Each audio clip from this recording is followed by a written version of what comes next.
নতুন নতুন এই ধরনের ভিডিও পেতে আমাদের চ্যানেল সাবস্ক্রাইব করে বেল আইকনটি বাজিয়ে দিও। আর যারা ইতিমধ্যে সাবস্ক্রাইব করেছো তোমাদের অসংখ্য ধন্যবাদ। তো চলে আসে আমাদের মূল আলোচনায়। প্রিয় শিক্ষার্থী বন্ধুরা, প্রথমে আমি তোমাদের আগে ফিকহ বিষয়ের এমসিকিউ নিয়ে কথা বলবো। তো 1 নম্বর প্রশ্নটি হচ্ছে, ফেরেশতাগণ কিসের তৈরি? এটির উত্তর হচ্ছে ঘ, নূরের তৈরি। 2 নম্বর প্রশ্নটি হচ্ছে, কিরামান কাতিবিন শব্দের অর্থ কি? এটির উত্তর হচ্ছে ক, সম্মানিত লেখক ফেরেশতাগণ। 3 নম্বর প্রশ্নটি হচ্ছে, কবরে কয়টি প্রশ্ন করা হবে? এটির উত্তর হচ্ছে খ, 3টি। 4 নম্বর প্রশ্নটি হচ্ছে, সকল আসমানি কিতাবের প্রতি ঈমান আনার হুকুম কি? এটির উত্তর হচ্ছে ক, ফরজ।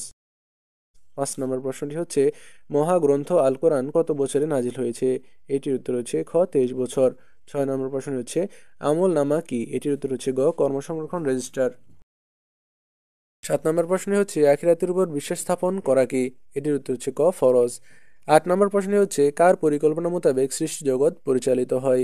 এটির উত্তর হচ্ছে খ, আল্লাহ তাআলার। 9 নম্বর প্রশ্নটি হচ্ছে, সালাতের সুন্নতে মুআক্কাদা কয়টি? এটির উত্তর হচ্ছে ঘ, 16টি। 10 নম্বর প্রশ্নটি হচ্ছে, সালাতের ওয়াজিব কয়টি? এটির উত্তর হচ্ছে গ, 14টি।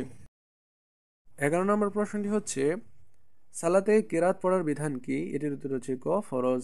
12 নম্বর প্রশ্নটি হচ্ছে, মুক্তাদির কিরাত পাঠ করা কি? এটির উত্তর হচ্ছে খ, নিষেধ। 13 নম্বর প্রশ্নটি হচ্ছে, বেতেরের সালাত কয় রাকাত? এটির উত্তর হচ্ছে খ, 3 রাকাত। 14 নম্বর প্রশ্নটি হচ্ছে, বেতেরের কোন রাকাতে কুনুত পড়তে হয়? এটির উত্তর হচ্ছে ঘ, তৃতীয় রাকাতের শেষে। এরপরে 15 নম্বর প্রশ্নটি হচ্ছে, জানাজার সালাত পড়া কি? এটির উত্তর হচ্ছে খ, ফরজে কেফায়া। প্রিয় শিক্ষার্থী বন্ধুরা, তো 16 নম্বর প্রশ্ন হচ্ছে, জানাজা সালাতে ফরজ কয়টি? এটির উত্তর হচ্ছে খ, 2টি। 17 নম্বর প্রশ্ন হচ্ছে, সালাতুল ইশরাক আদায় করলে কিসের সওয়াব হয়? এটির উত্তর হচ্ছে ঘ, হজ ও উমরা। 18 নম্বর প্রশ্ন হচ্ছে, সালাতুল আওয়াবিনে কত বছরের ইবাদতের সমান সওয়াব হয়? এটির উত্তর হচ্ছে গ, 12 বছরের। 19 নম্বর প্রশ্ন হচ্ছে, সাওম ফরজ হওয়ার হিকমত হচ্ছে? এখানে নিচের কণ্ঠস্বরটির উত্তর হচ্ছে ঘ, 1, 2 ও 3।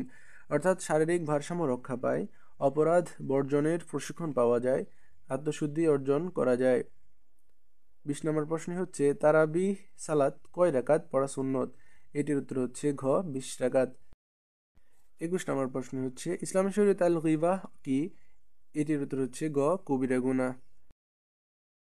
22 নম্বর প্রশ্ন হচ্ছে, আল হাসাদ অর্থ কি? এটির উত্তর হচ্ছে ক, হিংসা। 23 নম্বর প্রশ্ন হচ্ছে, বিদ্রুপের কুফল থেকে সমাজ মুক্ত হলে কি আসে? এটির উত্তর হচ্ছে খ, শান্তি। 24 নম্বর প্রশ্ন হচ্ছে, আদওয়া শব্দের অর্থ কি? এটির উত্তর হচ্ছে খ, ডাকা বা চাওয়া। 25 নম্বর প্রশ্ন হচ্ছে, আদওয়াই মাজ আল ইবাদাহ এর অর্থ কি? এটির উত্তর হচ্ছে ক, দোয়া ইবাদতের মগজ স্বরূপ। প্রিয় শিক্ষার্থী বন্ধুরা, এই ছিল তোমাদের এমসিকিউ প্রশ্ন। তো তোমাদের জন্য পরবর্তী রচনামূলক প্রশ্নগুলো তোমাদের জন্য দিয়ে দিচ্ছি, দেখে নাও।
তো প্রিয় শিক্ষার্থী বন্ধুরা, আশা করি আজকের এই ক্লাস তোমাদের ভালো লেগেছে। তো আগামী ভিডিও আমাদের জানি আজকের মতো এখানে বিদায় নিচ্ছি। সবাই ভালো থাকো, সুস্থ থাকো, আল্লাহ হাফেজ, আসসালামু আলাইকুম।